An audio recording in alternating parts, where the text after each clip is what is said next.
High, আমি অমৃতা চলে এসেছি পানির বাটার মশালা রেসিপি নিয়ে। তো প্রথমেই আমার লাগবে হচ্ছে পনির, কাজু, টমেটো, আদা, রসুন, পেঁয়াজ, কাঁচা লঙ্কা। কসুরি মেথিটা অলরেডি শুকনো কড়াইতে ভেজে গুঁড়ো করে নিলাম।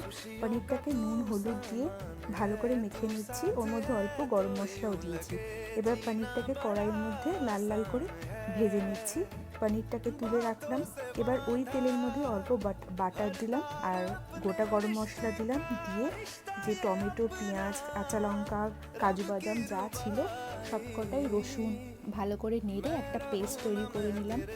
আর কিচ্ছু ওর মধ্যে তেল এক্সট্রা করে দিইনি, পুরো পেস্টটা কড়াইয়ের মধ্যে দিয়ে একটু নাড়তে থাকলাম। ওখানে নুন আর একটুখানি মিষ্টি দিয়ে দিয়েছি। যে একটু ফুটে উঠলো তার মধ্যে দিয়ে দিলাম পনিরটা, লাস্টে ছড়িয়ে দিলাম কসুরি মেথি। বাস, পনির বাটার মশলা আমার রেডি। এটা রুটি পরোটার সাথে ভীষণ ভালো লাগে।